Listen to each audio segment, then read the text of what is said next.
David Andrew Weeb Interviews and Music Business Podcast, episode 34. Hey gang, thanks for joining us for another episode. There's just a couple of things I wanted to let you know up front before we get into today's episode.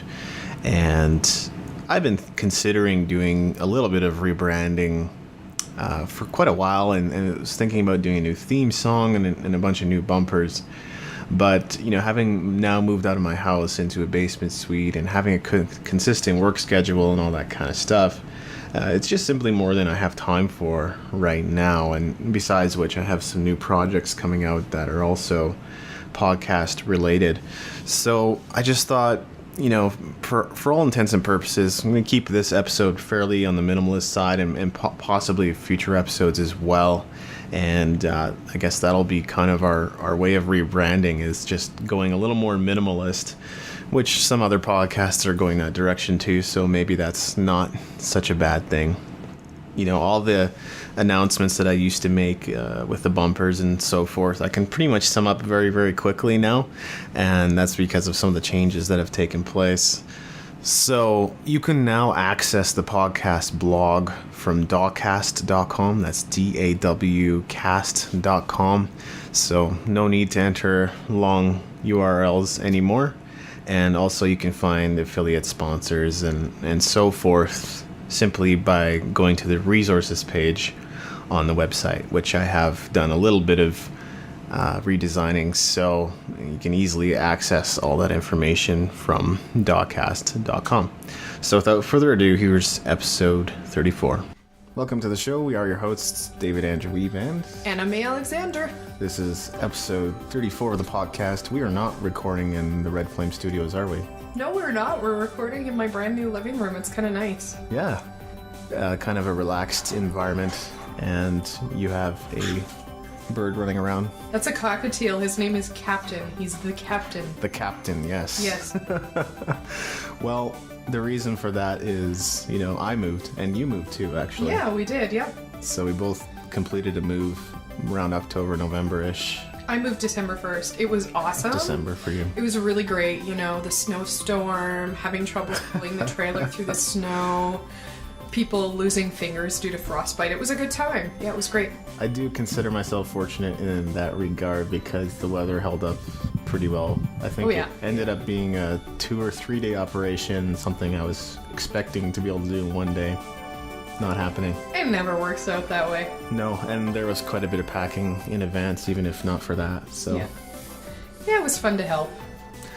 Still gonna do some kind of housewarming and thank you party for woohoo, we get our pizza. Yeah, finally, pizza. I'm just kidding. It's okay if you don't ever buy me pizza. I'm celiac. As I don't know if we've discussed this on the show. I'm a celiac. Yes, so Dave can't buy me pizza. However, I make a mean margarita pizza, and I can tell you all the good places in town to go for pizza. Nice. Yeah. And actually it's really cool because a lot of the places that do celiac pizza also do like gourmet pizza, and for a reasonable price. Right. I moved from Calgary Northwest in Hidden Valley all the way to Calgary Northeast, Coral Springs, so I'm still on the edge of town. Welcome to the hood. Yeah, Northeast Calgary. Actually, Coral Springs is not really the hood. No, some people have said it was. Where I grew up was a little more interesting, but yeah, you're in a nice area there. It's really nice. There's a lake, if I recall.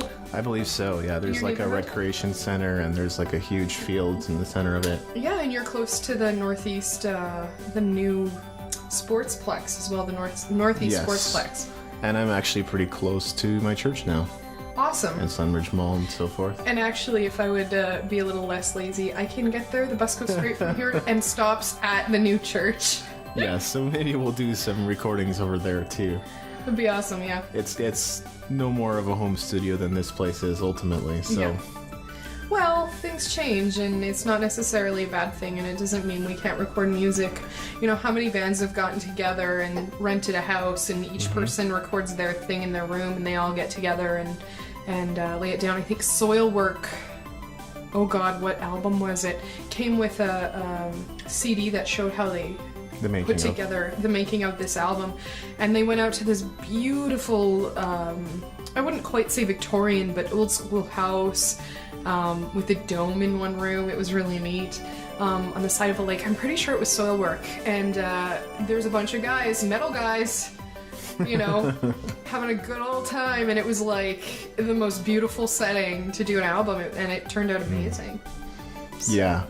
I think you're right. I think with this move, the benefits far outweighed the downside of no longer having a studio, which in one sense could be a distraction for me, if only because I already have tons of projects that I'm working on as is, even if not for the studio. Oh yeah. Ironically, I've had more press about my studio since abandoning it, and that's really funny. And I've also had more requests to do work as a result as well. And basically what I tell people is, hey, you know, I've got a mobile setup.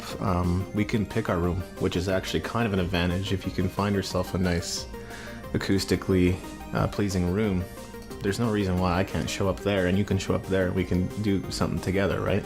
There was an album I worked on a while back. I just did some vocals for it. It was a metal album, and I'm actually very lucky I didn't offend the people there. But I walked in and I'm expecting, you know, kind of expecting a bit of a studio like the station in town here, which is in someone's garage, but amazing studio when you go in if you ever get a chance. It's a great place to record.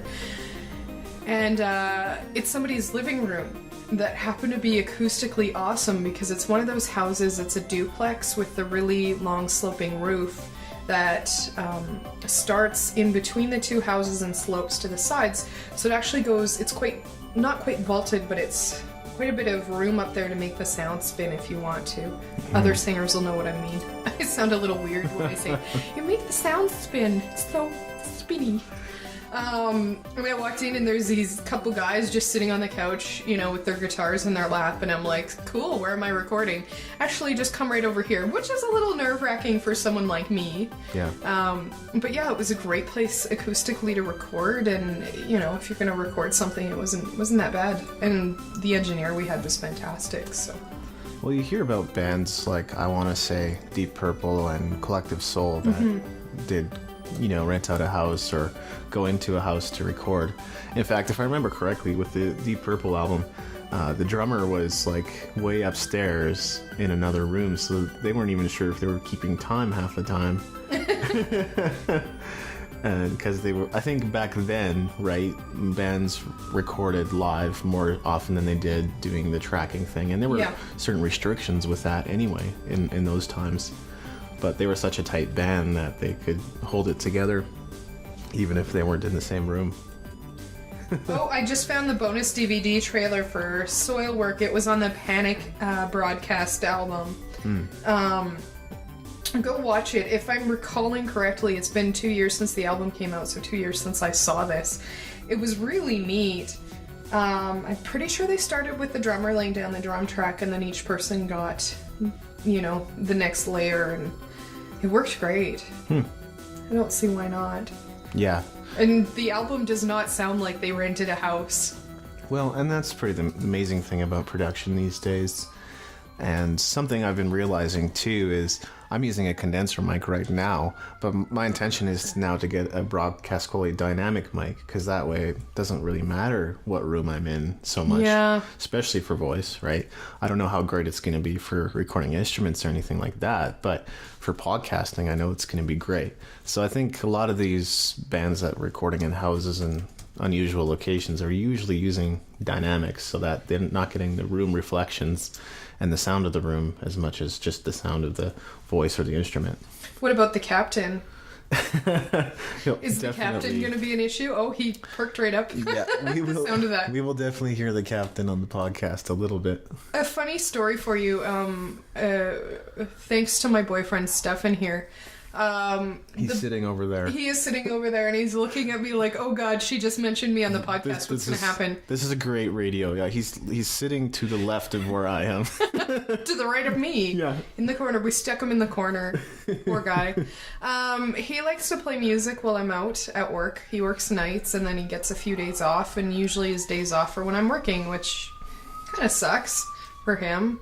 So he'll listen to music, and sometimes he'll put music that you and I have done on, and the bird doesn't do much, doesn't really care, but as soon as that bird hears the first 2 or 3 notes of Fire Your God, he perks right up. And I didn't believe him until I'm sitting on the couch one day, And we call him the pig bird because he's a pig. He sits with his head nose down in his food for 75 to 80% of the day. And he'll just sit there eating, listening to music, like, oh, this is fun. And then as soon as you start playing that song, he gets really interested. So That's awesome. You've got at least one little fan. Demos 2010, what a interesting What project. a funny album. Yeah. I don't know. You can't really talk about your own projects much, but except to advertise them. Oh yeah. It was a fun album. Yeah.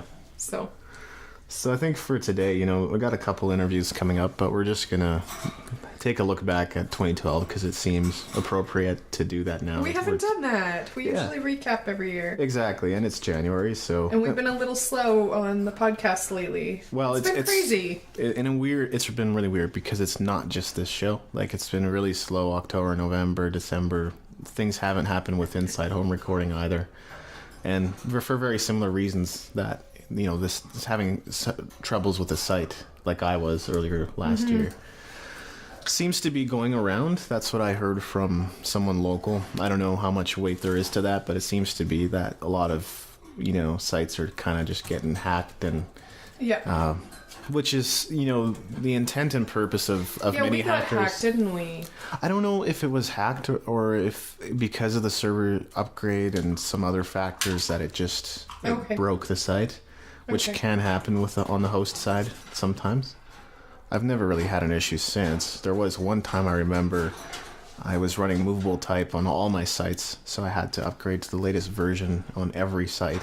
And I was like, wow, guys, like, you're giving me a week to do this, and each update's probably going to take me an hour, 2 hours. That's insane. Yeah, so it was crazy. I managed to get it all done. It wasn't quite as bad as I'd expected, but it still took effort. It still took time. I am mentioning that, something else I've noticed is the wider arts community in this city, and I think I've heard this from a few others. Finding locations to do things is getting harder and harder with zoning in the city, with arts groups not having the funding to buy a building or do things like that. I know an interesting thing that's happened recently is a community center in town has been turned into a theater. Part of the community center actually very close to where I live. Front Row Center, and I can't remember, I think it might be Workshop Theater is using that right now, or is it Storybook? Don't quote me, something like that. But also reading about a dance theater in town that's, begging people for rehearsal space. Rehearsal space is extremely difficult to find in the city, and recording space does not seem to be easy for people to find that I've been hearing. I find that to be really weird because there's so many options in the city. If you do a search on Google for recording in Calgary, you will find many, many. But yeah, I guess that means it's Part kind of in high demand. Or it's hard to find or something. Oh yeah, you have to drive to like someone's home, and then you're like, well, how's that any better than my home? Yeah, which is what some people are wondering, I'm sure. Oh, for sure. Yeah, so interesting questions and some things I think the community needs to get together on. There needs to be more people getting in a room and chatting and helping each other out, and I think that's one of the reasons I support that project that Greg Park was doing there that we were talking about. Yeah, totally. His photo project to photograph all the people in the music industry in Calgary, which is hugely ambitious. And he doesn't just want to get rock musicians. He doesn't just want to get folk musicians. Get the whole scene. Trying to get the Philharmonic in there. Gonna see try to work my connections again for him.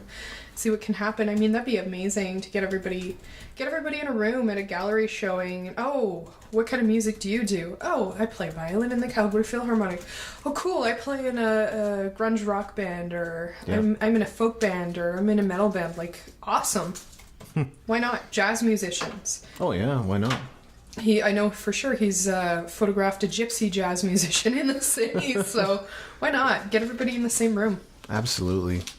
Yeah, it seems to be kind of a challenging thing to, he's got a Facebook group, I guess, to support his project, to kind of get the word out about things, and it's challenging, yeah. Sometimes it really depends what it is. People love George Takei on Facebook, and there are other things that people will follow and religiously, right? but then there are things on social media that deserve attention but Yeah. just don't get. And Greg would be one of them. And if you're in Calgary, look up Greg Park, Parke, I believe. Look up Greg Yep. Park. If you're a musician, if you work on radio, I think X92 might have been down with him at one point, photographing. I don't care what you do. If you're involved with music in this city, you get down, you get your butt in a chair, and you let Greg Park take your photograph.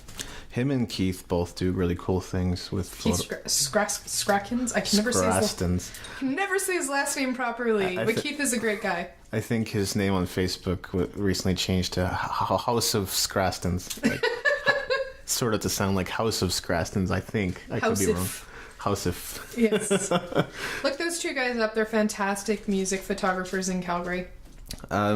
Keith has disappeared many times over, and this time seems to be the most extended one as far as I'm concerned, because last time we connected was at a Denny's restaurant when the band was first getting together. That was like May, I guess. After a gig, holy crap, yeah, that was an interesting night. We walked by, I don't think there's anything wrong with taking time out to work on yourself, and then you have more to offer to your craft, and I think it's something musicians don't do, but also artists. And I was reading an article on finding or feeding your muse, the care and feeding of your muse, and she was talking about her brother, who was a prolific artist, and he's like, oh, I lost my muse, and she's like, did you lose your muse, or is she starving and emaciated? And he goes, I don't really see what you mean. And she's like, all right, you've been holed up in your studio for the last 6 months staring at a blank canvas. When's the last time you went to the museum? Oh, I can't take time out. I need to paint and sell some paintings. So she started flipping through his paintings. And she found some after he'd went on a trip overseas, and some where he'd connected with some people in a study group he'd never known. Some where he'd seen another artist and tried to try out his style but did it his own way. Musicians, I think we do run that. We run two extremes. We run one where we're out sitting in the bars listening to everybody else and groaning about how crappy we are, which every kind of artist does. And the other extreme is we sit around going, I need to write something, but we've isolated ourselves so much that we have no inspiration anymore. And sometimes you've got to go out and experience life, because if you don't, what have you got to write about? Yeah, no, that's a real problem. I think I might get the facts mixed up a little bit here, but it was either Napoleon Hill or Dale Carnegie that went to Scotland for 2 to 4 months out of the year. Mm-hmm. Didn't do anything. That was his break. Yeah. And it was he says it was the most productive time for him. And look what happened when you went to Mexico. Yeah. Somebody gave you a ticket to Mexico or something? Or no, was that Hawaii or Mexico? Well, in 2008, I went to Hawaii. On vacation. Yeah, 7 to 9 days, I guess. It was funny because like the band that I was in at the time was so tightly knit that when we got back, it's like, dude, it feels like we haven't seen each other in forever. Whereas we can now leave each other for a few months and come back and go, hey, and pick right where we left off. Yeah, who knows what's going on there. I think I've only connected with you 2 or 3 times in the last 6 months, I want to say. So I've been incredibly busy. I've been working on Odyssey. I've been trying to figure out how to start my business as a nutritionist, what direction I want to go. I'm actually ironically, if anybody knows me, looking at midwifery right now. Really passionate about women's health and wanting to give women more options, because there's really not a lot of options right now in Alberta. And then finding out things like in Ontario, for example, something like 10,000 women per year can't get in for an OBGYN or a midwife and show up at the emergency room and go, well, I'm ready.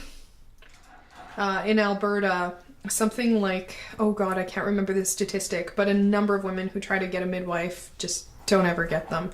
You know, they're like, oh, I just got a positive test. Can I come see you guys? Actually, we're booked up for that month already. Wow. So it was very, very challenging and a great way to go in terms of getting into naturopathy for me as well. I just want to help people. I really care about it. And, discovering the section of the population I want to help is really not an option. It's a segment of society that doesn't have money and probably needs it more than anybody else. But I unfortunately don't have the money myself. If I did, I'd go do it. Hands down, I'd do it for free and help people, but I can't. So It's been interesting, and then working on projects on the side. I may be singing on a film coming up here as well. Yeah. Just getting around. Oh God, I did 3 or 4 comic conventions in October. Wow. Did you even hear from me in October? I don't. Oh yes, you heard from me because I had to talk in panel about the music we're doing, and I went, quick, I need material. I think you helped me move that month. I think that was probably the extent of it. Oh my God, it was crazy month. Yeah, it's been crazy, and it's been good and wonderful. So I'm moving myself. I still got a room that's entirely boxes. Of course. Who doesn't, right? So, yeah, that'd be my office. If you want to come see me for nutrition, maybe not. I was doing quite a bit of purging, selling, and all that kind of stuff up front. But I think after a certain point, you just reach kind of a level of comfort and you don't really do more. Even though, like, I know that my next move could be no more than 9 to 10 months away at this point. So, have to continue to reduce. I'm a huge fan of purging, Yeah. Every 6 months or so, I'll go clean a room, and I'm like, what? I haven't touched this. If it's an album like my sister's wedding album or whatever, yeah, okay, I don't necessarily pull it out every day and read it, but I'm keeping that. But if you're talking a game or, some kind of object or a trinket that I would never display, it's getting sold or it's going to the Salvation Army. Yeah. I'm a huge fan of getting rid of things. Yeah, totally. I mean, you and I talked about Derek Sivers before. I know you've chatted with him a little bit by email and stuff like that. Great guy. Yeah, fantastic guy to talk to. He was such a minimalist when he was doing CD Baby that I think about the only things he owned was a grand piano and a shelf of CDs. I would never give away anything, a grand piano. I might find another musician to store it with. Totally. And here's an interesting thing. I was just involved with an organ that was being quote unquote rescued. You don't throw out instruments. Yeah. Don't throw them out. And I know somebody she'd been storing an organ with myself. I had a storage unit, and then with moving I didn't need it anymore. I wasn't going to pay for it. And she said, if you can find anybody who will take it, and I'm trying to find people, and mentioned it to another musician friend of mine who went, oh my God, you don't throw away instruments, you rescue them. And I said, I know, right? Yeah. And in less than an hour, there was I think 6 musicians going, oh my God, I want that organ. It comes with a Hammond, and please, that's the kind of instrument. I don't think there's any kind of instrument you throw away, you know, ever. Just, that's the one thing. I can get very minimalistic. Any instruments I have in my possession will never, ever, ever be thrown away, even if I haven't picked it up in a year. That's pretty much how I feel, because I am considering minimalism. I do see the benefits of it, and there's a great focus that can come from only having the things that you actually need to do your work. Exactly, I love it. So I'm looking into it, but because I think at the end of the day, you might just kind of flake on it if you don't have kind of a system or a method to follow. Yeah, exactly. Yeah. So that's something I'm looking into. But like you say, getting rid of instruments is not something that I feel like I could do. Oh, my heart just kind of... Oh my God. I don't think I could part with them. Yeah, you have some beautiful guitars too. Totally. Yeah. So. Oh man. Yeah, okay. My heart is going back to normal now. Well, I'm going to pull up my notes here. Yes. So... I just wanted to follow up. We talked about some Twitter marketing last time. I know it was kind of a small part of the show, but that's for sure. Yeah. What I ended up calling episode 33. So one thing, I actually ended up talking to Andrea Levine from Automated, which is kind of an interesting music site concept that rewards fans for promoting bands' work. Okay. And it seems like one of the things they're doing is just kind of helping bands and musicians with their social media strategy. I have been probably way more adept at this than a lot of other musicians, so he didn't necessarily tell me anything that was new per se. But here are a couple of things that may contradict some of the things that I said last time. Okay. And so it's just really to add to the discussion a little bit, maybe not so much as an amendment, but just to add to the discussion a little bit. One thing he says with Twitter is to use a background. Okay. And I do see the benefits of that. I actually created a custom background. It's not the best thing. But Maybe I need to talk to you about that. I've probably got the most boring Twitter. And I keep getting followers, and I'm going, Oh, yeah. oh my god. Like, Twitter seems to be the one place where you will get a reasonably good amount of retweets and followers, and I'm genuinely the worst tweeter on the planet. but it seems to be one area where you can get some attention going right away. It's a little harder on Facebook. I found it's a lot harder on Google Plus. I've found. Yeah. Facebook's interesting, and it starts to become a bell curve because you start out. Yes. I've noticed this with my modeling site, and you start out with your friends, and your friends like you, and some of them like you, and some of them are going, "Oh my god, what are you doing trying to be a model?" And that's fine.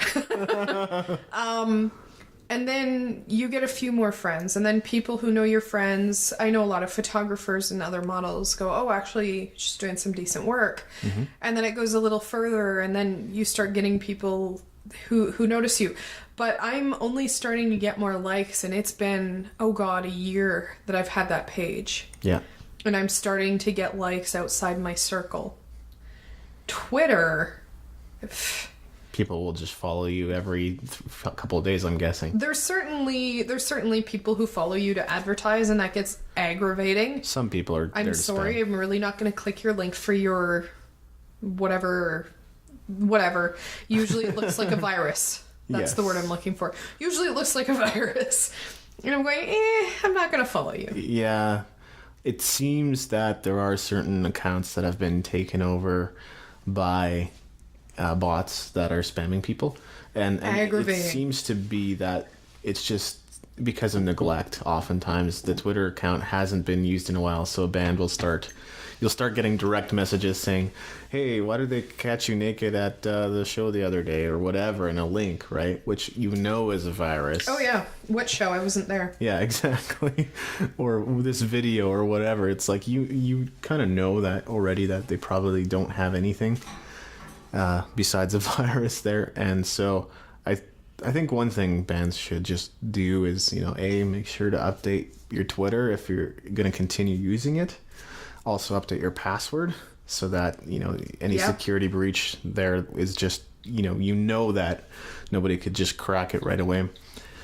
And that way your Twitter will still be effective, but just realize that people will unfollow you if they get enough direct messages that are just junk. And that's something people need to watch their email and their Twitter security. Yeah. I think the most upsetting hack I've had yet is a diet plan. And it was HCG. If you know anything about me, do not do the HCG diet. Everybody says it's doctor approved or whatever. If you're going to do that, I don't personally support it. If you're going to do that, you have an MD, like your family doctor, monitoring you on it. And then I got responses from people who clicked the link, and I said, oh God, that's a virus. I would never, ever send this out.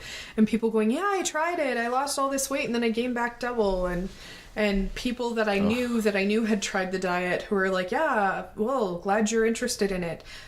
I went and got my education on this. Where would you think that I would ever support something like it? And it's damaging because it happened to be in my field.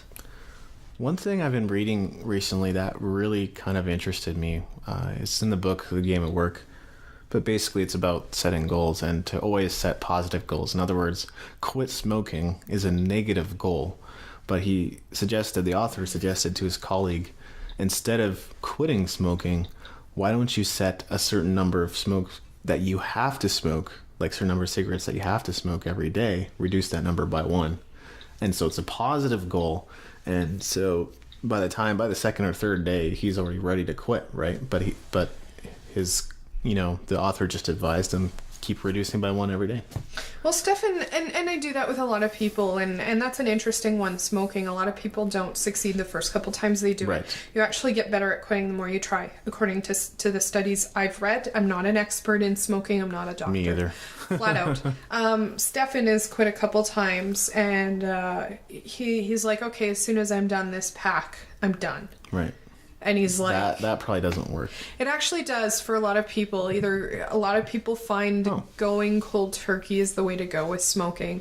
The problem is yes, you're weaning off. With smoking, what's happening on a physical level is you're going through withdrawal, and that's why you need another smoke. Yeah. Why keep putting yourself through withdrawal? Because it takes a certain amount of time for the drug to get out of your system, so you go down to 1 a day. You're now experiencing those horrible symptoms every single day.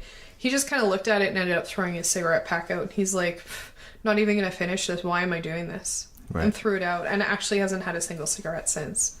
So not everybody can do that. Some people do need the crutch. It depends on you and your psychology, and there's a lot of factors. Your stress levels. Right. A lot of people with weight loss, with quitting smoking, quitting coffee, whatever, they really need to take care of themselves emotionally. And I think that's something that's missing in a lot of healthcare and a lot of nutrition and a lot of quote unquote diets. Take some time. My suggestions are for girls. If you're a guy, insert guy here. Take a bubble bath with candles.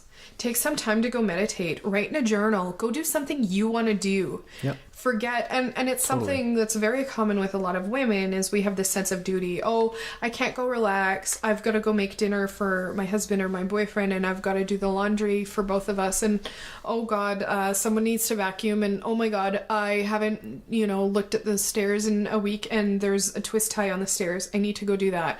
And oh my gosh, there's spatter on the mirror behind the sink in the kitchen. Of course there is. It's a mirror in the kitchen. But you know what I mean, where women are really bad for that. And I do know some men have their own senses of duty where they have to go do things for people in their life. A lot of men work too much because they have to provide. Take some time for you, and these things will be a lot easier. Relax. As long as you're feeding stress hormones into your body, it's not going to be easy. Totally. Yeah. And yes, set a positive goal. Some people go, I could have that junk food if I want. I could have that piece of cake, but you know what? I would rather have a bowl of fruit. That's a positive goal. It's a positive goal. As soon as you say, I can't. And as a celiac, I can tell you that's the worst thing ever. Right. People look at me and they're like, you're telling me I need to give this up. And I said, let's look at focusing on yummy other foods you can eat instead that are better for you. Well, how is anybody ever going to do this? I said, you know what? My doctor looked at me and said I could never have gluten again. And for me to get it fully out of my diet took a solid 4 months, and I still have the odd day where I'll eat a Danish and get brutally sick for a week. Right. It's really hard to do that to yourself. But you're right. A positive goal is good psychology. I'm not a psychologist. I'm not a doctor. I did take counseling in college before. I wouldn't consider myself any level of expert, but I do have some experience working through weight loss with people. I'm working through weight loss with myself. Totally. So those are more the attitudes that work better. I've seen men and women. Women is probably more common, but men too, who step on the scale 10 times a day. I went to the bathroom. How much did I lose? Oh my God, I drank a glass of water. How much did I gain? You're never going to lose weight. And if you do, it is temporary. Yeah.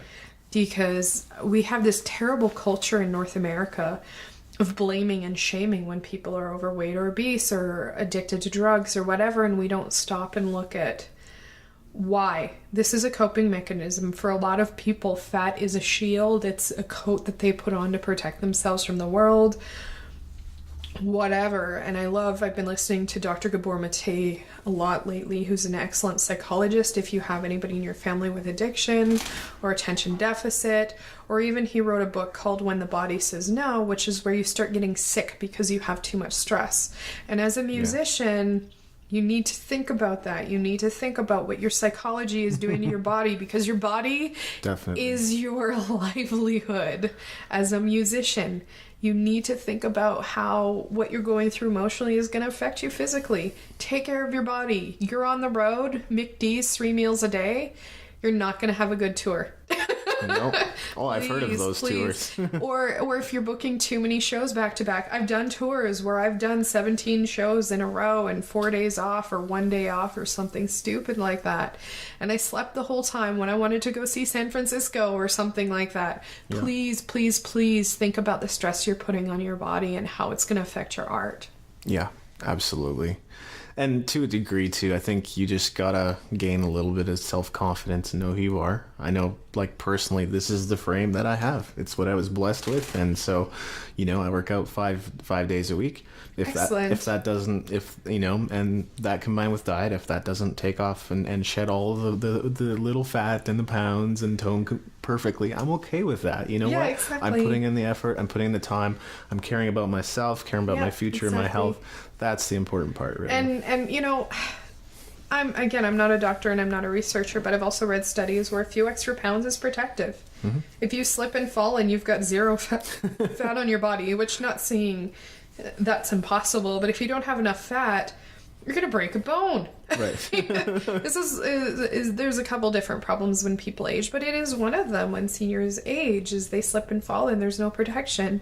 Not just seniors, but younger people too. You need a little bit of fat. Yep. If you get really sick, I got that wonderful norovirus that's going around in Calgary, and it is a solid 2 weeks of not being able to eat. You need that extra fat store on your body or you're in a lot of trouble. The dehydration was probably more immediately dangerous for me, but you need that. What if it really does get bad for you financially? It's been an interesting financial market, and you can't eat more than a box of mac and cheese a day, which I've been there. Mm-hmm. I've been that poor. You need that fat storage on your body. I don't know. I think we need to really change our paradigm. Yes. We look at people in some of these indigenous cultures, or some of these cultures that live to be 160 years, their blood, their bones, everything. And yes, there are cultures that live that old. And some that live to be on average 140. We look at their bones, we look at their blood. These people are in excellent shape. Most of them live on mountains. There's Okinawa, which is different compared to all the other cultures that live older, in that it's an island and at sea level, but a lot of them, they do physical activity every day. Yep. You look at them, they're not our North American ideal of healthy and fit looking, but they'll take us all to the cleaners if we ever have to climb a mountain. Exactly. Or go for a long walk. The rest of us they're gonna just leave us in their dust, and the rest of us are gonna be in medical distress. It's true. Yeah. So, yeah, I don't know. It's such an interesting question. Mm-hmm. I wanted to mention something. You were talking about Twitter, and I totally got us off track, and that's my fault. Yeah, I was going to come back to that. With the Twitter, I was listening to Seth Godin on Sliced Bread on TED Talks. Godin or Godin? I don't know. I suck with names. It's Godin. How to Get Your Ideas to Spread is his TED Talk. I don't know if we can put a link on the blog. Absolutely go check out his thing. He talks about sliced bread. Yeah. He says a lot of inventors and innovators are excellent at creating that invention, getting the patent. Sliced bread was an abysmal failure, he says, for the first 30 years. Nobody wanted to buy sliced bread. Why am I going to buy sliced bread? I'm just going to go home, take a knife, and cut my own damn bread. Yeah. Why am I going to pay for that? Why? And then Wonder Bread came out. And Wonder marketed it to the masses. Wonder found a way to get in people's faces and get people interested. He also talks about the first commercials coming out. People weren't necessarily interested in being touched that way by companies, but it was very effective. And he goes through all the brands that we all know from our childhood. How did we hear about them? Television. And yet we got rid of TV. So we have to be very innovative and find new ways to market things in our generation. It's a challenge. Yeah. It's a very interesting question, a lot of it. Yeah, I'm currently reading a book on the economy, interestingly enough. And It's got a stimulating title, which is God Wants You to Be Rich. Okay. And yeah, like you say, adoption is kind of a funny thing. How, you could even look at the example of beta and VCR. And adoption has often taken longer in the past. You can go back 20, 30 years and just find that it took much longer for any kind of widespread adoption of technology, like telephones, like lights, like TV. Now it's just happening like that. Oh, yeah. It's just happening so much faster than it was before. There's even in history, people were afraid to get toilets, electricity. Yeah, exactly. And I think I know of certain areas where I've had family live, and I read about how late they got running water, like indoor plumbing or electricity, because people just were afraid. Some places as late as the 70s. Yeah. And then things happen. You know, you have a really bad car accident in an area and nobody can call 911, and then suddenly everybody's getting a telephone. You know? Very Exactly. interesting. And how long had telephones been around before the 70s? I want to say like 50 years or longer. Yeah. Everybody's got their own comfort level. Yeah. But cell phones, internet, okay. The first tour I went on, I think it was 2001. There were 2 people in a team of 14 with cell phones. By the time I stopped doing it, I want to say 2006, I was the only one on the team without a cell phone, and that's because I was Canadian, and bringing a Canadian cell phone down to tour in the US was ridiculous. If I wanted to tour the US now, I could on my current cell phone plan, and my calls would be counted as local. Yeah. Having a plan like that back then would have been unheard of. Or I could just go down there, get a pay-as-you-go plan, or a non-contract, kind of like Kudo or Wind in Canada, or Virgin, I think, does the same thing. They've had companies like that down there forever. I just didn't want to be paying 2 cell phones at the same time. Yeah. You know, these are options that we have now that we never had. I've had friends take their cell phones to Australia, yet in 2001... oh my God, that's a luxury item. Who's going to walk around with a cell phone? That's right. Businessmen on Wall Street. That's about it. Well, and to this day, it's 10 years later, and I still find friends who say, well, I don't carry a cell phone because I don't want to be accessible 24/7. That's another interesting thing. I read an article, and I'm going to see if I can Google it here, called How We're Becoming More Amish. I think I might have heard of that. Yeah, and it's an interesting question, because the Amish adopt technology as they see a benefit to the community. Yeah. They're not going to give everybody a car, but there are people in Amish communities. He was referring to New York, where one person on the block has a car. Well, that's good, because if anybody wants to go into town, everybody's going to have to call that one person up, and they become a community. And now we're having to put rules. I saw a meme the other day where it says, here's an idea at a restaurant. Stack everybody's cell phone on the table, and whoever picks up their cell phone first pays the bill. We're now having to look at things and sort out, I'm not... I want to shun technology in this area of my life because it's killing community. So we're almost becoming more Amish because we're looking at it and going, this isn't helping my relationships Yeah. in my life to be on my cell phone all the time. It's causing stress. I don't like getting phone calls from work at 8 o'clock at night. In my current job, that doesn't happen. My old job, it happened on occasion. Or if I took a day off, I really did never take a day off. I recall getting a phone call. I don't recall it, but they told me about it later. They called me on a day that I'd had surgery, 4 hours after I came out of surgery, to ask me where something was. Thank God in that drug state I could remember what drawer the file was in. But really, like, what did people do before we had cell phones? Yeah. On the other hand, it's an excellent tool. We've got bands now where you know, somebody films your show on their cell phone and it goes viral, and now you've got a whole bunch of new fans. Where's the balance? Yeah, it really is. It really does come down to courtesy, doesn't it? Because I have friends that, you know, will pull out their cell phone every 5 to 15 minutes or so, and for that period when they're on their cell phone, they're completely distant. They're not in the same room anymore. And there's a bit of frustration that comes with that, and there's a bit of disconnect that comes with that. Because I know, like, some people are, like you, for example, are pretty fanatical about texting. And it's good, right? Because you communicate, you can get the point across, you can... I like texting because I'd rather not phone you.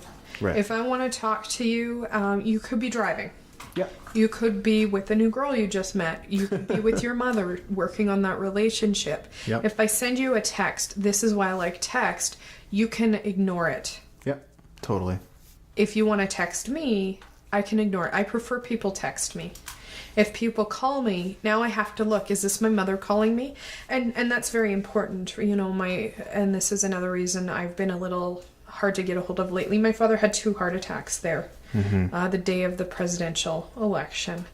What was that, January 2nd or something? Sounds about right. Something like that. If I'm getting a phone call at 8 o'clock at night from my mother, something's wrong. Right. If I'm getting a phone call at 8 o'clock at night, something is usually wrong. I've had friends call me at 1:30 at night and ask me to pick them up. I don't want to talk to you at 1:30. I don't want you calling me after 10. I don't really particularly want you texting me after 10. This is how I was raised. You don't call somebody before 10 or 11 o'clock in the morning on a Saturday. Yeah. You do not call somebody after 9. Now that I'm a little bit older, it's 10, and most of my friends stay up well past 10. And that's also courtesy, right? It's a courtesy, and so that's, I think, why I'm one of the more quote-unquote fanatical texters, is because I can get it across that we can talk and communicate without me intruding and invading in your life. I was raised at a time of handheld phones. Yeah. I was not raised at a time of cell phones, and courtesy was a lot more common with those. I think that's very practical. I noticed with some people it's a complete disconnect. They're not there anymore. They're not connecting with the people in the room. They're now Facebook booking. Yeah, their face is now on their phone, and that's where they're at. So yeah. I was at Kinjo last night. There was a couple having a romantic dinner. She had her iPad out and was playing solitaire. Yeah. Well, and the other thing I notice with myself, I try to keep my phone in my pocket for the most part. I'm more likely to pull it out if you pull yours out. I'm trying to get away from that. And I know that sounds like a crappy excuse, but if the person in front of me is pulling their cell phone out, they've just checked out and now they've lost me. So I'm going to check out. Does that make it right?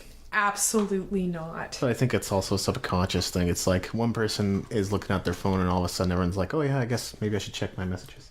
Even if they don't have to. Yeah, and sometimes I'll keep it, going. Like right now, my sister's about to have her second baby. Screw you. If my phone goes off for any reason, I'm in it. Sure. I love you, man, but my sister is pregnant. I'm gonna have another niece or nephew. I really don't care anymore. I know that sounds really horrible. It's just the way that I am, and family first, right? Sometimes I'll check and I'll be like, oh, it's so-and-so, and then people are like, why didn't you respond to my text for 6 hours? I was with someone else. I was doing something that was immediately important. I'm not saying that my friends are not important to me. I'm just trying to take care of. Yeah. If you're sitting in front of me. I did find, while we were chatting here, the blog. It's on the As We Now Think blog. It's a WordPress. aswenow.think.wordpress.com. Okay. The article is We're Becoming a Bit More Amish by Jamie Wetmore. And it's Jamie, Jamey, if you're looking it up. Wetmore, Wetmore. Please go look at that. That's good. Thanks for that contribution. Yeah. Yeah. So, Twitter backgrounds. I need one. You want to help me? We go on rabbit trails, but at least we can... God help us. We can come back to our... I'm looking at my Twitter. You probably have like a default background, right? I'm guessing. I have a slight off-white grayish background. So here's the thing. Here's the thing that I see with Twitter backgrounds. First of all, it's just customizable. You can put whatever you want in there. Oh, I'm up to 99 tweets. Oh, wow. I need to tweet. What should I tweet? Currently in the studio with @Daw Music recording the latest podcast episode. Seems like an apt thing to tweet. What episode are we on again? 34. Okay, sorry. Yeah. Now I'm in my screen. So, for example, you remember the thing back in the days with MySpace it was basically a press kit. You could go and look at it. Yeah. You could get all the basic information readily available. So when Twitter, people can go to Twitter and they can't even see what you look like. As a musician, that's a problem. If you're a website, if you're a brand, if you're a company, that might be a little different. People do respond pretty well to faces on the internet, or so I've heard. So having pictures of yourself, that's why I've put a picture of myself on the podcast blog. I'm a plus size model. I've got a picture of me. We should really put a picture of the both of us on the podcast. Probably. We have those from when we were doing the David Andrew Weeb duo. FYI, we're not dating. Never have. Never will. It's true. People ask this, but we're brother sister at heart. We're not actually blood relatives, but very much. This is my big brother. He looks out for me. Don't mess with me, man. Pretty much. And don't mess with my brother, or you don't want to know what'll happen to you. So that's point one. Point two with a customized background is you can point people to your website and your other social media. So you can leave links. They're not necessarily clickable on a Twitter background, but you can at least let people know, hey, I'm on Facebook, hey, I'm on Google+, hey, I'm on Pinterest. You can come and find me in those places too if you're so inclined to do so. And of course, Twitter being kind of a micro blogging format, if people want to know more or read more about you, where are they going to go? They're going to go to your website, your blog, Facebook maybe, and find more content that they want to get more from you, so that those are the places they're going to go. So that's what I would say about Twitter backgrounds. I'm going to be 100% honest. I don't know. I'm not going to say it's my age. That's a terrible thing. Maybe I'm old-fashioned in my thinking. Yeah. I struggle with Twitter. I struggle with getting it, if you know what I mean. There's been some interesting things I've learned from Twitter. I get more out of Facebook. People will post an article and they've got enough room to say why I should read that article. Whereas with Twitter, it's check this out and there's a link because you've only got 140 characters. Exactly right.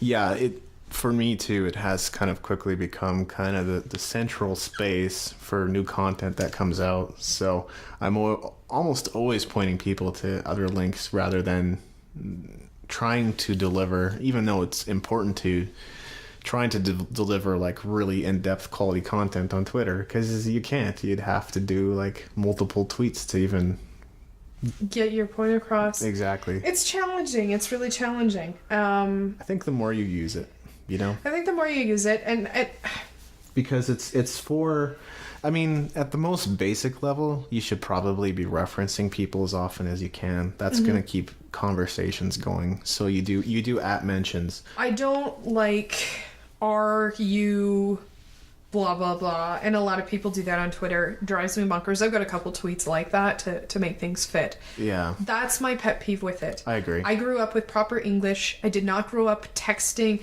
My texts had punctuation, capitalization, everything else, and people are like, oh my god, your texts are so long when you text me a sentence. Yeah, I'm not using the letter U, I'm not using the letter R, I'm not going OMW, which and maybe it's my age, and maybe it's because I didn't grow up with this technology. I did grow up passing notes in class with real old school passing notes, trying not to get caught by the teacher.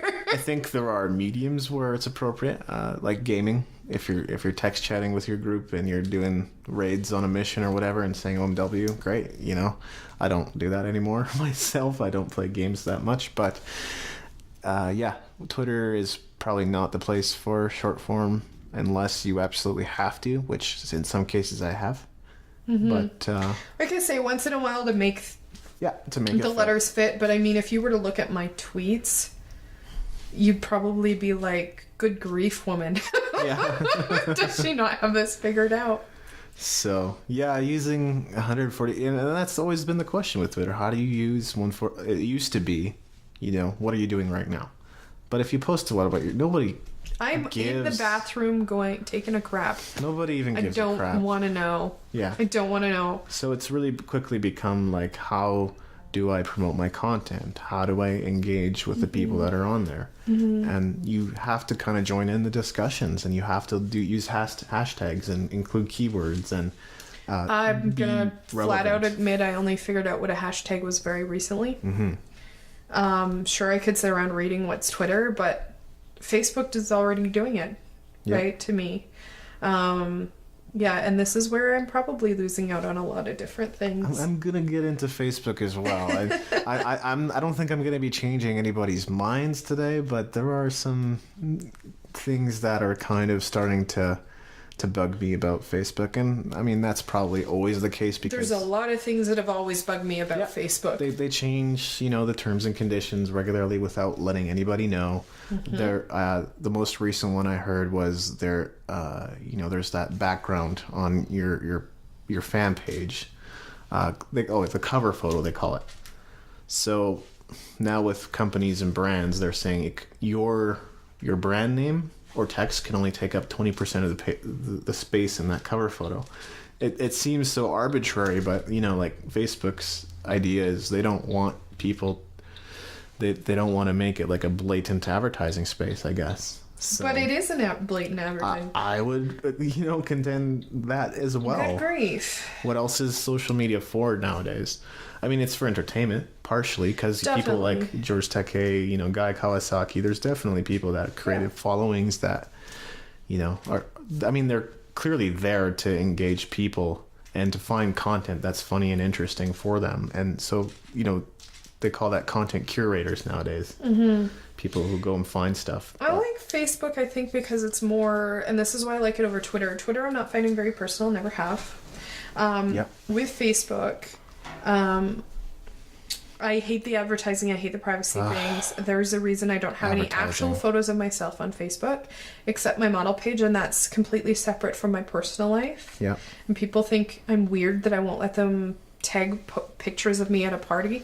I don't want you letting people know at a party that I don't need people knowing where I am. I don't need people knowing everything I've been doing all the time. I'll say, I'm up to this lately and say hi. I can connect with my friends. I can watch how they're doing.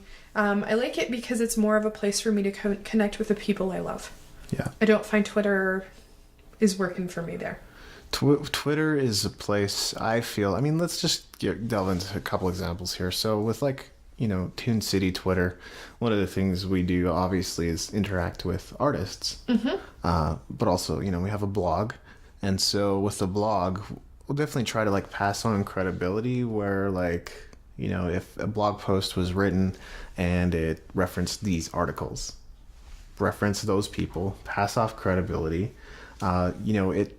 It definitely adds, when you're willing to do things for others, they're willing to do things for you. Mm-hmm. And so building that type of relationship is, I think, where Twitter can come in. But there are other tools that could be used for that purpose.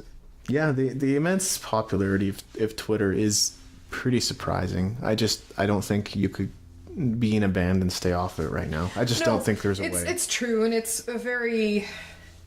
Yeah, like I said, I'm probably too old-fashioned. The bottom line is this could change. I feel like it will, but Facebook is the number one social media platform right now. Twitter's number 2, and they go hand in hand. You're gonna want to do one, you're gonna want to do the other, and that's why they've got TweetDeck there. Yeah, TweetDeck, and there's a few other tools like Hootsuite and other things where you can schedule posts in advance, so you don't have to log in every day to tweet new things. You can have that just roll out whenever you want to. And a lot of people are doing that, even on Google Plus or Facebook these days. You can schedule posts in advance. Another thing with Twitter that Andrew got into, and this was a point that this was something I said don't do. So again, it just kind of adds to the discussion. He actually recommends putting links to a bunch of your social media right in your description. So write a short, just a very, very short and concise little description of your group. Say we're band from so-and-so, or music blogger podcaster, like in my case. Put those things in there, and then the rest of it should be taken up by links to Reverb Nation and Facebook and all of your social media. Well, it's hard for someone like myself, and perhaps I should have broken out and done a couple different Twitter accounts, but then I don't have the, I guess, social media skills to do it all. I'm a model. Mm-hmm. I'm a nutritionist. I'm a musician. I'm not going to have personally separate accounts for each one. I would definitely love the other models I'm working with to be thinking about nutrition. As a musician, it doesn't hurt to be a model. As a model, it doesn't hurt to be a musician, because a lot of modeling events also include music. Well, great. Now other models that I work with know that I'm a musician. Hey, you might want to talk to her. She can't bring her band out. She knows bands. Right. That can be brought out to the event. So, I don't know. That's just my thought, and that's why I've got only one account. It could, a very real argument could be, this is my music, this is this. But then a lot of those things really work hand in hand in my life. Yeah, I think it makes sense for you to do it how you have, for sure. But then I don't have room after my description. You know, I've got in my description cyborg in training. That's part of my working on Odyssey. I've got musician on there. I've got, As sitting in a meeting the other day working on a television series, the director is also working on a movie and went, oh, I'm looking for musicians. You need these things coming up, and you need people you work with to know the other fields you work in. It's that whole multi-potentialite thing that you've been going into a lot lately. Yeah, totally.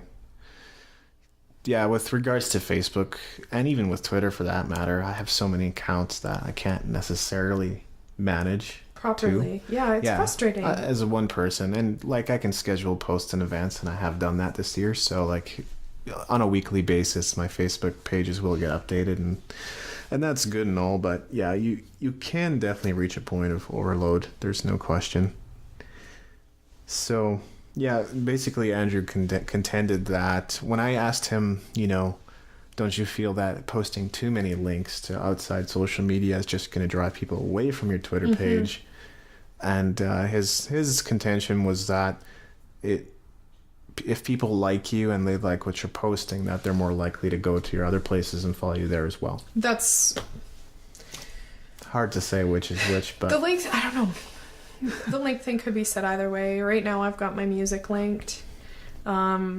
If I was really smart, I'd ask you to link all my other stuff on the music page, but then that might be irritating to fans. Is there an easy answer? No. I don't have a personal site. I should probably consider making a personal website with a tab that says music, a tab that says nutrition, a tab that says modeling, and then people know what I do. Yeah. That would probably be the way to go, and then link everything I've been involved with. I've thought of that I'm a multi-potentialite. Good luck. Good luck. You cannot fit me in a box. I think that was the one thing that I latched onto, because I feel like creatives like us do need some grace. We do. We're a little too hard on ourselves when we can't focus, can't finish a project, have too many things on the go, and we feel bad about having that happen. Versus, giving yourself a little bit of grace, maybe learning to focus too. Like, okay, maybe try a 30-day experiment where you're just working on this one project. Yeah. And you set everything else aside for a little bit, even though you feel like, you should be working on it. Exactly, yeah. And maybe after those 30 days, if you didn't like it or you didn't finish it or whatever, try another thing and maybe do it for 30 days or 60 days and split it up into capsules that can work for you. Because, there's only 52 weeks in the year. At the end of it, you could only complete so many projects. If you were working on major projects, you could maybe do 3 in a year, maybe. So yeah, and that a lot of that is fair to say, and a lot of people do need to back off some of the things they're saying. It's okay to say no. Sometimes saying no is the most honest, authentic thing so you hard can sometimes. say to a person. It's very hard. You know me. I ask so many people to help me with my charities that every time somebody else has a charity, I'm the first one to say yes, because I know you help me. And that's perhaps not a fair thing to say, because then I'm not 100% giving. But also, people have looked at me before and said, oh, you were a lighting designer. Whatever happened to that? Why'd you quit? Right. I'm not any less passionate about lighting. Of course. I've moved on to other creative pursuits. The great thing about being a lighting designer is now that I work in music, now that I work in modeling, huge asset, because I now know with modeling, if I turn my head this way, then I've now made the light not see, say, my jawline, and I now have, more than a double chin. I just don't have a chin. Or with music, I know how to do cheap, really killer lighting effects. Or when I'm doing my charity fundraisers, or I'm helping a friend out with her wedding right now because I'm her maid of honor. Oh my god, how am I gonna decorate and make it look nice? Oh my gosh, I can do cheap lighting that looks so cool and fits your theme. Yeah. These things are great to have. These are excellent skills. Am I a full-time lighting designer anymore? No. Does that mean that I didn't have the follow-through and didn't have the commitment or drive? Oh, I definitely had the follow-through and commitment and drive, and dedicated a few years of my life and touring heavily. One of the tours I was as an actor, but touring heavily as a lighting designer is not easy. Yeah. I wouldn't say kind of touring. I wouldn't say it's worse than performing, but in a lot of ways, the actors get a couple more breaks. I've done both sides, and I don't know. I'd say the actors get a few more breaks. And on a team like that, everybody had a job before setup.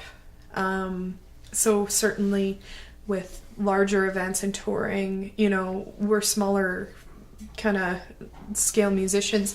You know, maybe if you're doing large scale touring, you know, it's good to recognize as a musician or a performer that your lighting crew, while you're chilling out or running stairs to get your exercise in, your lighting designer on a small show just did 200 climbs up a ladder on a small show.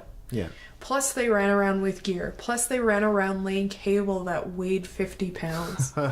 I'm tiny. Like, you know how big I am. I'm not a tall person. Mm-hmm. Me carrying 50 pounds of cable around is not an easy feat. Right. It's not easy to see me running around, I'm sure, like that. But, you know, it's very important to recognize. And I think, you know, being a multi-potentialite, I can look, you know, if we have somebody doing sound for us, I say thank you a lot. Oh, yeah. I might look a little ridiculous doing it. And the poor sound guy might be like, okay, big deal. Who cares? I know what it's like to be in that person's shoes, running around doing all that. Yeah. And none of this is said in like a judging or condemning way. I think, like I said, we need grace, we need love as people that, you know, might struggle with focus. And I personally am trying to create more focus in my life, right? Reducing my load. Yeah. And, you know, one of the things that I've sort of had to do for myself is, rather than viewing every project as being kind of indefinite thing, because a blog and a podcast and things like that can definitely seem like they could go on forever, and there's just no end to achieve here, right? There's no aim.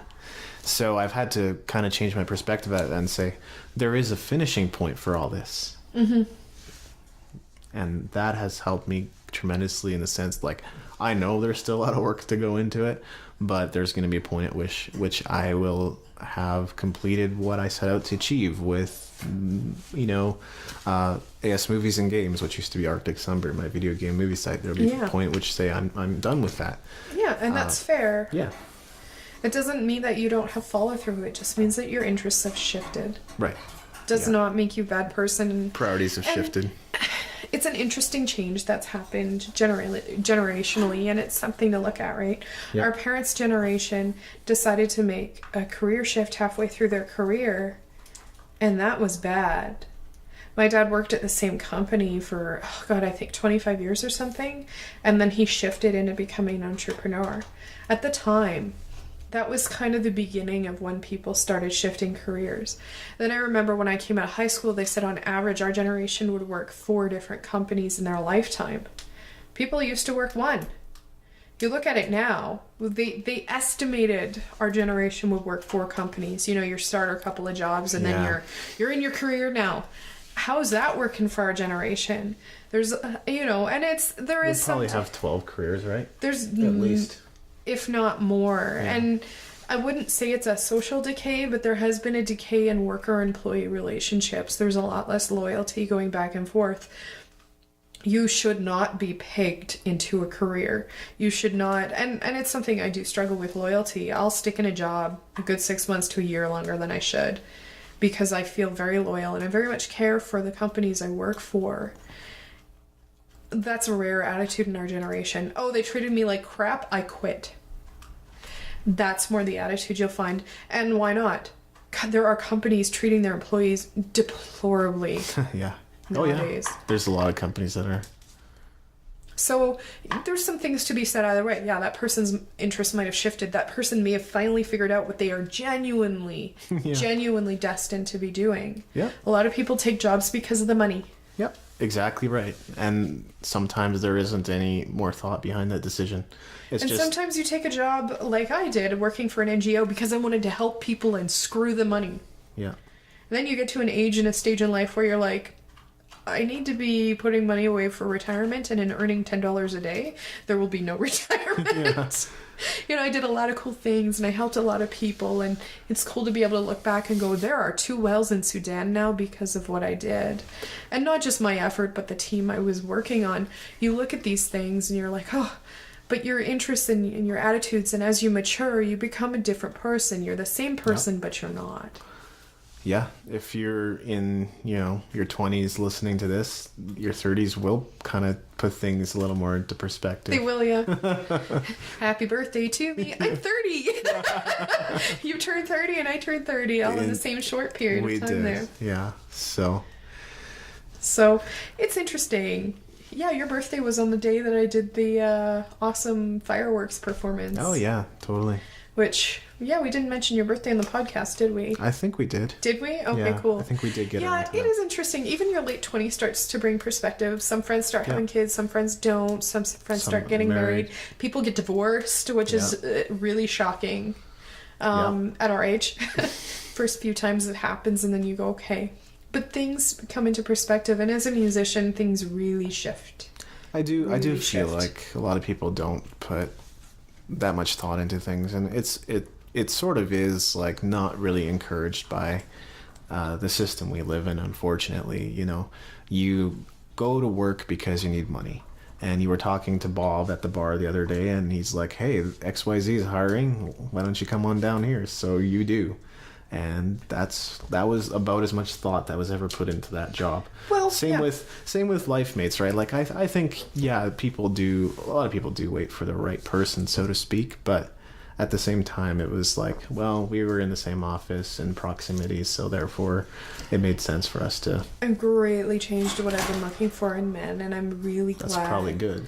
I'm really, hey now, be nice. And I'm really glad that I've waited this long to get married, because I now know what it means. Right. I was engaged when I was younger and have had a civil union and everything else.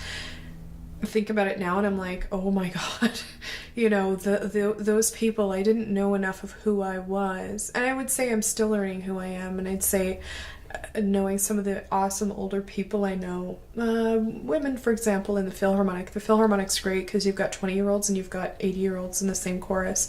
Some of the older women I know who are my friends, who are just amazing women, are like, yeah, I'm still figuring out who I am. Mm-hmm. Right. You should never, ever, ever stop. But you should know yourself well enough when you decide to get married or decide to make that step.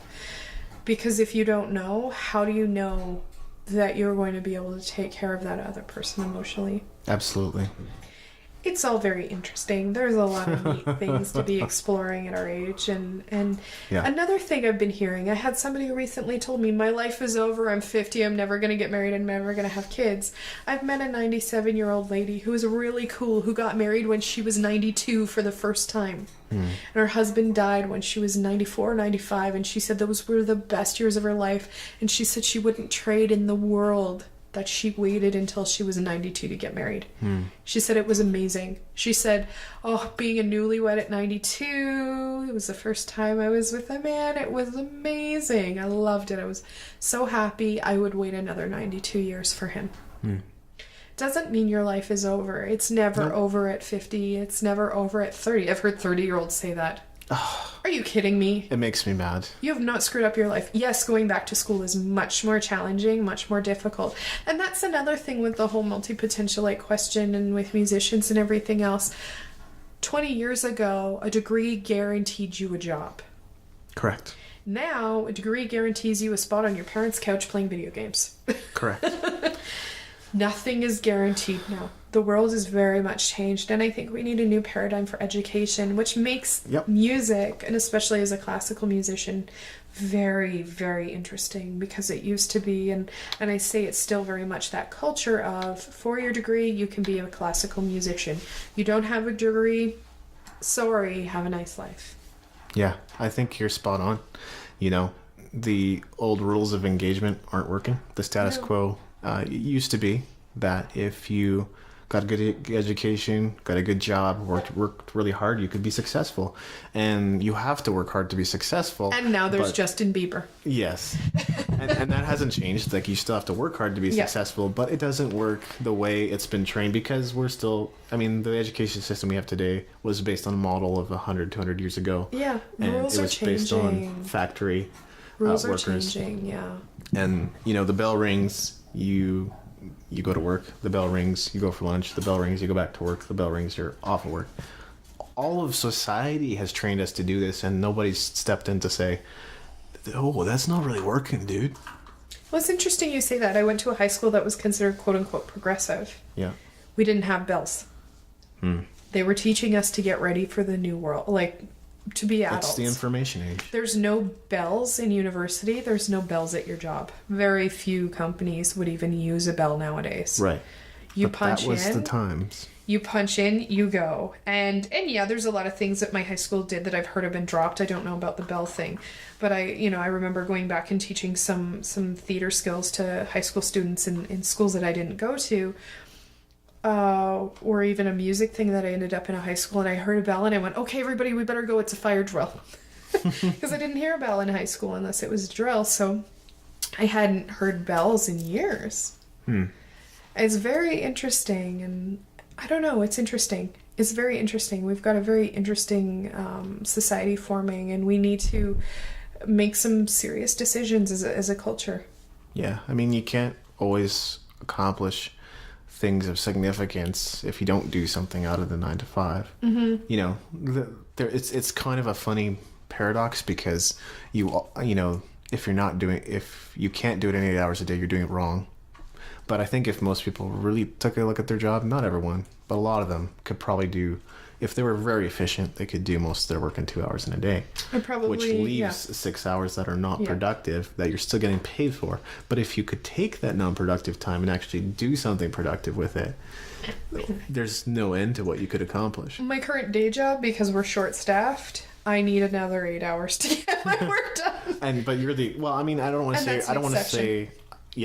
say necessarily that you're the exception, because I think there are more companies like mine workers that are laying them off. Yeah. You know, they can't afford to have as many staff as they used to. Yeah. They have to downsize. They have to cut costs. Yeah. So. And you're doing one of two things. I do know friends who are like, I sit on my butt all day and play Facebook, and I'm like, exactly. I might have my Facebook opened all day because on my breaks I'll pop in, or like life will be so crazy I'll take 5 minutes, an hour type thing. I won't allow myself much more than that. Or I'll let my TED Talks play while I work. Sure. Which is fantastic. That's productive. If you want to do a multitask, listen to TED Talks while you're working, and it'll lift you up and make you feel awesome. That's what I've always said, right? Listen to podcasts. Listen to podcasts. Because I'm sorry, some of my accounting is very monotonous, but up until literally Friday, they've now taken me completely off customer service. I was doing accounting and customer service. Wow. As it is, doing accounting, I get a lot of customer phone calls with people asking me to explain their statements to them. And if the phones are ringing off the hook, I was also doing customer service. You want to know how long it would take me to do a bank deposit? About 4 hours. It's taking me 20 minutes now that I'm not doing customer service. It's terrible, and our whole culture is formed around multitasking in ways that are less productive. And now we're bringing that into the workplace, and nobody's productive. You know, people have to choose what they're going to do. But if I were at a job that only had 2 hours worth of work for me every day, I wouldn't just be sitting on Facebook. Although I do social media, so that might be part of it. Ironically. Facebook is your job, my friend. Yeah. But you also don't open your chat on your Facebook anymore. Never. Now that it's your job. You used to ages ago. That was one thing that I stopped doing, I think probably after 2009. After the band broke up, something just clicked for me now. Is like, even though I appreciate the relationships that I've built and the people that I have on my contact list, chatting did not, with IM, instant messaging, whatever form, it didn't matter what. If it was Steam, if it was Facebook, if it was Windows Messenger, that something got lost in communication. And some people on IM suddenly became people that they were not to me in person. Yeah. And there's that gap between, there's just confusion, right? They would say things that they would never say to my face. And so I just finally decided it wasn't productive for my relationships. Yeah. That was why. But it's also fair. A time sink. It's also a time thing, right? Yeah. Yeah. We have MSN in the office so that we can communicate. I'm on the phone. I need information from you about a customer. Somebody's telling me you said something that I know you wouldn't have said unless there was some kind of extenuating circumstance. I'm asking you if you're my coworker. That's how my job works. But then the downside is my work expects us to use our personal MSN accounts. So now I've got so-and-so popping in and trying to talk to me, and so-and-so, even if you've set it on Do Not Disturb, people are like, oh, cool, you're online. Go away. I'm trying to do accounting. I don't care. Yeah. Or I'm talking with a customer who's screaming at me because certain people like to do that to show their power. Exactly. So, Yeah. go away. You've been listening to the David Andrew Interviews and Music Business Podcast, broadcasting from Calgary, Alberta, Canada. This has been a Red Flame production. To learn more about Red Flame, go to redflamerecords.com.